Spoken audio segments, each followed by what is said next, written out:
ஓம் ஸ்ரீ குருவே நமக. சீரடி சாயியின் சமகாலத்தில் வாழ்ந்த அவரோட பக்தர்களோட அனுபவங்களை பார்த்து கொண்டிருக்கிறோம். சீரடி வாழும்போது அவருடனே வாழ்ந்து அவரின் அருளையும் அனுபவத்தையும் பெற்ற நானா சாஹேப் ராசனி அல்லது தௌலக்ஷா என்கின்ற தத்தாத்ரேய தாமோதர் ராசனி என்கின்ற நபர் நரசிம்ம சுவாமிஜி ஐயா அவரை சந்தித்து பேட்டி காணும்போது அவரோட வயது 40, வசிப்பது ரவிவார்பேட், பூனா அவர் குறிப்பிடுகிறார். அவ்வாறே காண்போம். என் தந்தை சாயிபாபாவின் பழம்பெரும் பக்தர் நானா சாஹேப் சாந்தோர்கர் பாபாவிடம் சென்ற அதே காலத்தில் என் தந்தையும் சென்றார். அப்போது என் தந்தைக்கு குழந்தைகள் இல்லை. புத்திர பேருக்கிட்ட ஆசிகள் பெற பாபாவிடம் செல்ல விரும்பினார். சுமார் 1900 ஆண்டு ஒரு பக்தர் பாபாவுக்கு ஒரு கூடை மிக சிறந்த கோவா மாம்பழங்கள் அனுப்பியிருந்தார். இதை ஏற்கனவே நாம் சாயி சச்சரித்திரம் புத்தகத்தில் இந்த நிகழ்வை படித்திருக்கிறோம். மேலும் அவற்றுள் 6 பழங்களை தனியாக எடுத்து வைத்துவிட்டு எஞ்சியதை அங்கு வந்திருந்த அனைவருக்கும் பிரசாதமாக பாபா விநியோகம் செய்துவிட்டார். அவர்கள் எஞ்சிய 6 பழங்களையும் விநியோகிக்கும்படி கேட்டனர். ஆனால் அவற்றை தாமியாவுக்காக, அதாவது இவரோட தந்தை அவருக்காக எடுத்து வைத்திருப்பதாக பாபா கூறிவிட்டார். தாமியாவுக்காக இந்த மாம்பழங்கள் என்று பாபா கூறுறாரு. தாமியா இங்கு இல்லையே என்று மற்றவர்கள் கேட்கின்றனர். அந்தர்யாமினாக அனைவருக்குள்ளும் இருக்கும் சாயி கோபர்காமுக்கு வந்துவிட்டார், விரைவில் இங்கு வருவார் என பாபா பதிலளித்தார். சிறிது நேரம் கழித்து என் தகப்பனார் அங்கு வந்து பாபாவுக்கு மலர் மாலைகள், ஆடை போன்றவற்றை சமர்ப்பித்தார். அப்போது பாபா, தாமியா, இந்த பழங்களை இப்போது எடுத்துப்போ, அவற்றை உண்டு சாவாயாக என்று கூறினார். இவ்வாறு வருவதற்கு முதலே அந்த பக்தருக்காக மாம்பழங்கள் எடுத்து வைத்து அவர் வந்தோனதையும் அவருக்கு கொடுக்கிறார். சாயியோட வார்த்தைகள் மறைபொருள் நிறைந்தவை. ஆகவே இவ்வாறு கூறுகிறார். பாபாவின் இந்த சொற்களை கேட்டு என் தந்தை நடுங்கி போய்விட்டார். ஆனால் சாயியின் மேலிருந்த பக்தியும் அன்பினாலும் அவர் நன்மையே செய்வார் என்று அவர் உள்ளம் அறிந்திருந்தது. அங்கிருந்த மகிழ்சாபதி பாபா குறிப்பிடுவதற்கு மறைபொருளான காரணம் இருக்கும் என்றும் குறிப்பிடுகிறார். மேலும் இவர் கிளம்பும் பொழுது பாபா, இந்த பழங்களை நீயே உண்டு விடாதே, உன் இளைய மனைவியிடம் கொடு. உனக்கு முதலில் 2 பிள்ளைகள் பிறப்பார்கள். முதல்வனுக்கு தௌலக்ஷா என்றும் இரண்டாவனுக்கு தானாக்ஷா என்றும் பெயர் வை என்று கூறி என் தந்தைக்கு ஆறுதல் அளித்தார். இவ்வாறு அகமத் நகரிலுள்ள தமது வீட்டிற்கு திரும்பிய என் தந்தை இளைய மனைவியிடம் பழங்களை கொடுத்தார். பின்பு ஒரு குறிப்பேட்டில் பிறக்கப் போகும் பிள்ளைகளுக்கு இட வேண்டிய பெயர்களையும் குறித்து கொண்டார். பாபா குறிப்பிட்ட பெயர்களையும் எழுதி வச்சுக்கிறாரு. 1 வருடத்திற்கு பின் நான் பிறந்தேன்.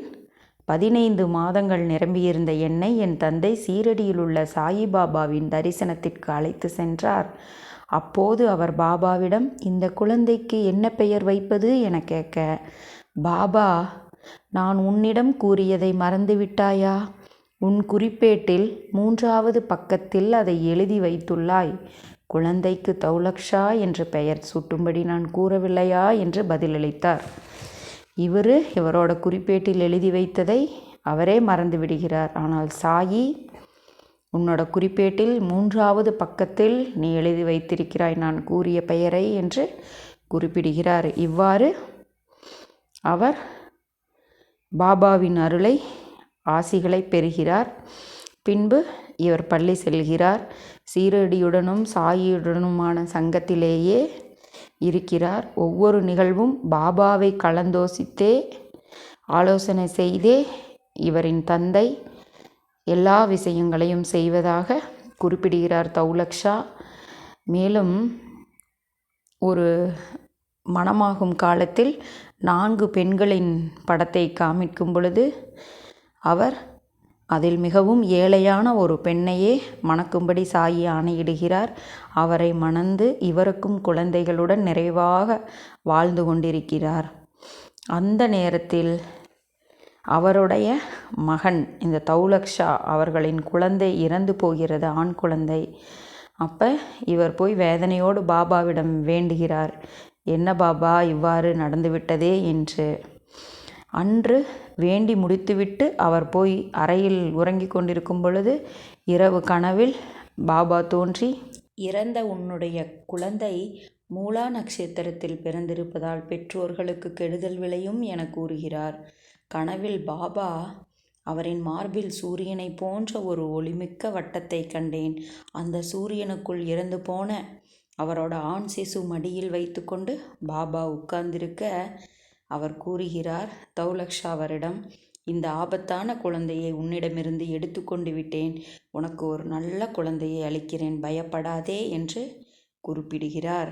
மேலும் இந்த பக்தர் தௌலக்ஷா அவர்கள் அவரனுடைய பூனாவில் உள்ள இல்லத்திற்கு சென்று இறந்த அந்த குழந்தையின் ஜாதகத்தை எடுத்து பார்க்கும் பொழுது அது மூலா நட்சத்திரத்திலேயே பிறந்திருந்தது.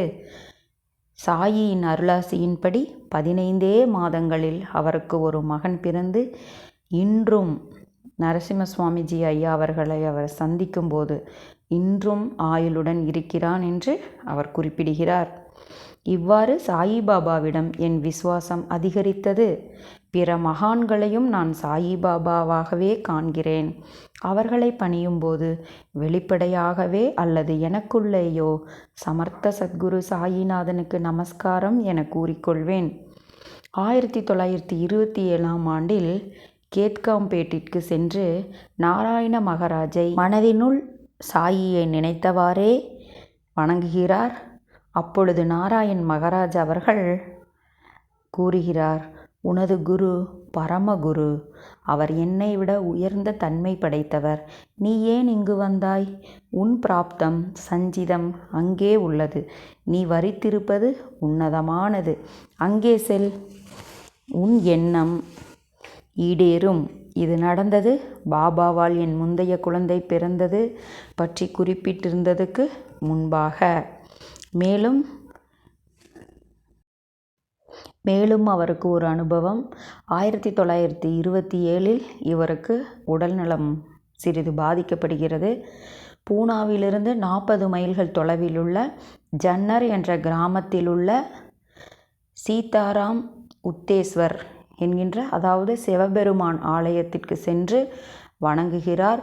ஒவ்வொரு ஞாயிறும் அந்த ஈசனை வழிபட்டு வருகிறார். ஆனால் அந்த ஈசனை வணங்கும் பொழுது மனதினுள் சாயிபாபாவுக்கு நமஸ்காரம் என்று கூறிக்கொண்டே அவர் வணங்குவார். அப்போது ஒரு நாள் ஈசனுடைய திருவுருவத்தில் ஒரு ஒளியையும் அந்த ஒளியின் மத்தியில் எப்போதும் நான் சமரித்து கொண்டிருக்கும் சாயிபாபாவின் திருவுருவையும் கண்டேன். அதன்பின் என் உடல் நலம் அபிவிருத்தி கண்டது. தளர்வடைந்த மனநிலை திடம் பெற ஆரம்பித்தது. இவ்வாறு வேறு ஒரு ஆலயத்துக்கு சென்று சாயியை நினைத்து கொண்டே வணங்குகிறார். அங்கு பாபாவினுடைய காட்சி இவருக்கு பாபா வாழும் காலத்திலேயே கிடைக்கிறது. மேலும் அந்த கோயிலில் ஒரு மகான் அவர்கள் இருக்கிறார். அவரை சென்று வணங்கும் பொழுது அவர் குறிப்பிடுகிறார், நீ ஒரு பெரும் மகானிடம் தஞ்சம் புகுந்துள்ளாய். என் போன்ற எளிய ஒரு சாதுவிடம் நீ ஏன் வர வேண்டும்? என் போன்றவர்கள் சாயிபாபாவின் பாதங்களை பற்றுகிறோம். இவ்வாறு அந்த மகான் அவர்கள் குறிப்பிடுகிறார்கள். பின்னர் இவர் தங்கும் விடுதிக்கு சென்று உறங்குகிறார். அப்பொழுது இரவு கனவில் சாயி தேவர் தோன்றி, நீ மிகவும் சஞ்சலமடைந்துள்ளாய், எனக்கு பிக்ஷை கொடு, உனது உடல் மனம் முழுவதையும் பிக்ஷையாக கொடு என கூறுகிறார். உடனே இந்த தௌலக்ஷா அவர்கள் இந்த பிக்ஷையை அளித்துவிட்டு பின்னர் நான் என் தந்தையிடம் தெரிவித்துக் கொள்கிறேன் என்று குறிப்பிடுகிறார். பாபா உன் தந்தையை கலந்தாலோசிக்காமல் நீ எப்படி இதை செய்வாய் என்று கேட்கிறார். அதற்கு அந்த தௌலக்ஷா அவர்கள் கனவில், என் வாழ்க்கையின் அதிகாரி நீங்களே, என் தந்தைக்கு புத்திர பாக்கியம் அருளியவரும் நீங்களே, ஆகவே நான் தங்களுக்கு என்னை அர்ப்பணிப்பதில் எந்த ஆட்சேபனையும் இல்லை என்று குறிப்பிடுகிறார். ஆகவே சாயி அவருடைய உடலை உள்ளங்கையில் வாங்கி தனது சட்டை பையினுள் போடுகிறார். இவ்வாறு ஒரு கனவு காண்கின்றார். மேலும் இவருடைய வாழ்வில் இவருடைய குழந்தைகள் அவர்களுக்கு வருகின்ற நோயை நிறைய முறை தீர்த்ததாக அந்த அனுபவங்களையும் இந்த அத்தியாயத்தில் தௌலக்ஷா அவர்கள் பகிர்ந்துள்ளார். இவருக்கு மீண்டும் பிராணன் போகும் அளவிற்கு ஒரு வியாதியால் பாதிக்கப்படுகிறார். அப்போ அவருடைய தந்தை இவர் இனி பிழைக்க மாட்டார் என்று உனக்கு என்ன ஆசை என்று கேட்கிறார். என்னை சீரடிக்கு எடுத்து செல்லுங்கள், என் பிராணன் அங்கேயே போகட்டும் என்று இவர் குறிப்பிடுகிறார். ஆனால் ஓரிரு நாளில் வேறு ஒருவர் சாயியின் உதியை கொண்டு வருகிறார். அதை கலந்து நீரில் அருந்தியவுடன் இவர் குணமடைகிறார். இவ்வாறு சாயியின் அருளால் இவர் நிறைய முறை அவருடைய மரணாபத்திலிருந்து குணமடைந்துள்ளதாக குறிப்பிடுகிறார். மேலும் ஒரு அனுபவத்தை தௌலக்ஷா அவர்கள் குறிப்பிடுகிறார்கள். அவருக்கு 7 வயதாக இருக்கும் பொழுது ஒரு முறை சீரடி சென்றிருக்கின்றனர். அப்பொழுது இவர் 7 வயது சிறுவன் சாயியின் பாதங்களை பிடித்து விட்டு கொண்டிருக்கிறார்.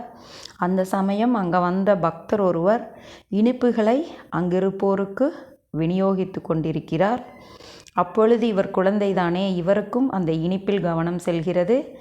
பாபாவின் பாதங்களுக்கு சேவை செய்வதில் சிரத்தை குறைகிறது. உடனே அவரோட அருகில் இருக்கும் அந்த தௌலக்ஷா அவர்களின் தாய் சிறுவனை அடித்து விடுகிறார். பாபாவுக்கு சேவை செய்யும் பொழுது இனிப்புகளை நினைத்து கொண்டு இவ்வாறு செய்கிறாயா என்று கூறி ஒரு அடி அடித்து விடுகிறார்.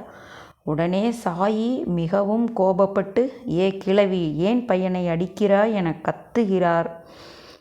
மேலும் அந்த தாய் அவர்கள் கேட்கிறார், பாபாவுக்கு பணிவிடை செய்வதில் நல்ல ஆவல் இந்த குழந்தைக்கு உண்டாக வேண்டும் என்று அருள் புரியுங்கள் என்று தௌலக்ஷா அவர்களின் தாயார் கேட்கிறார். அதற்கு சாயி, சிறுவன் எனக்கு சிறப்பாக பணிபுரிவான், மனதில் தூய்மையான ஆசைகள் எழ ஆண்டவன் அருள் புரிவார், அஞ்ச வேண்டாம், அவனை அடிக்காதே என பாபா மொழிந்தார். இவ்வாறு சாயி அவர்களின் அருள் இவர்கள் அனைவருக்கும் அவர்களின் குடும்பத்திற்கும் எந்நேரமும் இருப்பதை நாங்கள் அனுபவிக்கிறோம், அறிந்திருக்கிறோம் என்று அவரின் அனுபவமாக தௌலக்ஷா அவர்கள் குறிப்பிடுகிறார். மேலும் சாயி கூறிய ஒரு அருளாசி அதை தௌலக்ஷா அவர்கள் கூறிய விதமாக கூறி இந்த அத்தியாயத்தை முடிப்போம். எனக்கு 1 அளிப்பவருக்கு நான் 2 அளிப்பேன், 2 அளிப்பவருக்கு 5, 5 அளிப்பவருக்கு 10 மடங்கு கொடுப்பேன் என பாபா சொல்வது வழக்கம். ஒருவர் பகவானுக்கு அளிப்பதை அவர் பன்மடங்காக திருப்பி கொடுக்கிறார் எனும் வெளிப்படையான பொருளை தவிர ஒரு கூடகமான, அதாவது மறைந்து நிற்கும் பொருளும் இதில் அடங்கியுள்ளது என்று இந்த ஐயா அவர்கள் அவரின் அனுபவங்களை பகிர்கிறார். குருபாதமே கதி.